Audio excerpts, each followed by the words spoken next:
is Jerningham here, ladies and gentlemen. ITV News on the front with Ukrainians, or literally until it is targeted Russian forces. Watch this then, watch this. The tree line being used for cover by Ukrainian territorials. How are you? The officer in charge. He's handling what's called fire control. He told me he had the target coordinates and was just waiting for the order.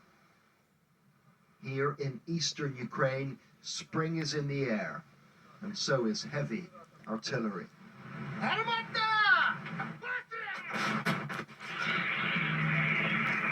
They are firing 152mm howitzers. They're the biggest guns in the Ukrainian arsenal until Western supplied 155s join the battle.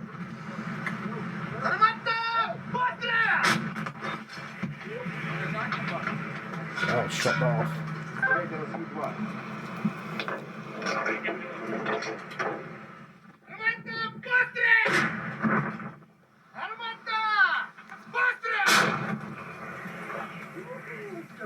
That shell weighs 53 kilos, just shy of 8.5 stone, and this gun can propel it over 10 miles. Incredibly, back at headquarters, they watch live pictures of the target area. A Ukrainian drone supplies real-time images of the shells finding their mark. And if they're slightly off target, the necessary adjustments can be passed on to the gun crews, and instantly.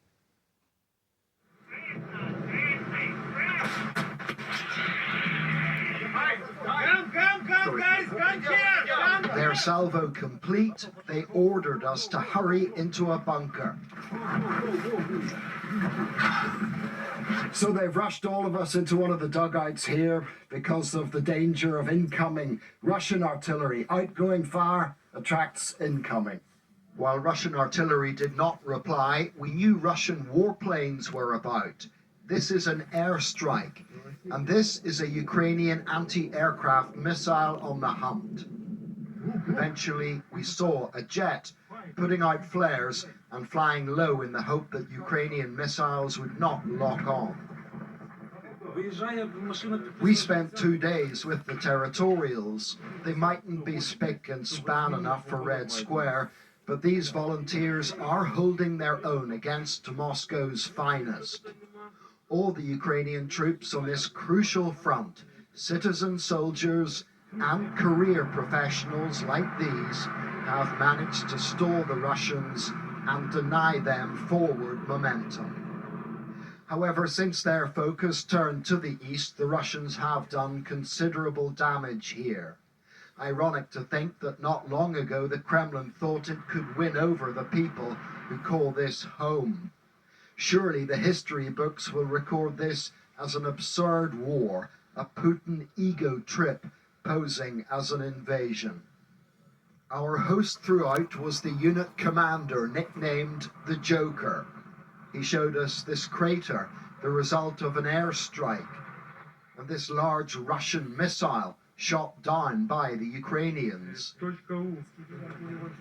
Everywhere we went with him, his soldiers gave him the warmest of welcomes.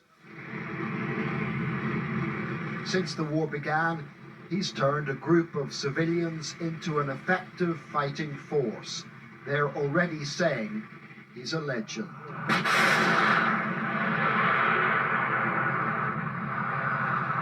Oleg, is it true that you are a legend?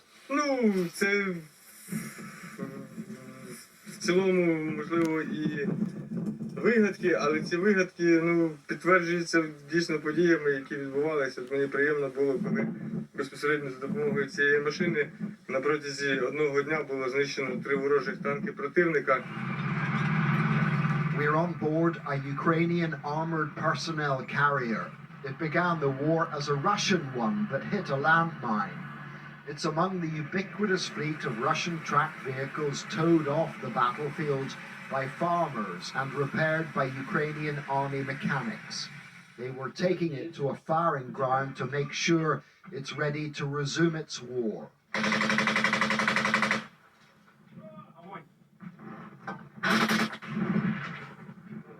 The Ukrainians need more of everything, including lorries, bigger guns and drones.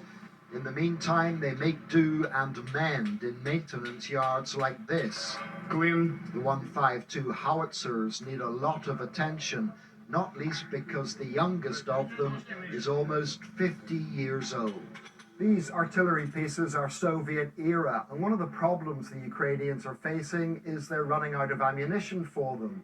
They've already used up the country's stockpiles. More shells are coming in from other Eastern European nations, but those supplies will run out as well. That's why the Ukrainian army desperately wants Western guns and Western ammo. The maintenance depot is overseen by an officer who, before the war, ran a small business making neck pillows. He says his men are outnumbered and outgunned by an enemy that's making mistakes. Управління, в них поганий зв'язок, в них на рівні тактичному управління між гарматами, в них відкритий зв'язок. Тобто ми їх прослуховуємо. В-третіх, в них дуже часто ведуть бій п'яні люди. П'яні, наркотики, у нас таких людей немає. Це правда. Тобто мотивація в них дуже низька. Butchers, bakers and candlestick makers they may have been, but they're now soldiers with a message for the Russians. This is our land, and we'll die defending it.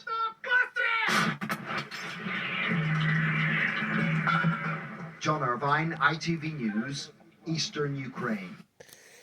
Well, guys and girls and ladies and gentlemen, hope you all enjoyed that. Give it a like, give it a comment, and share it with your friends, and I'll see you in the next video. Peace. Take it easy.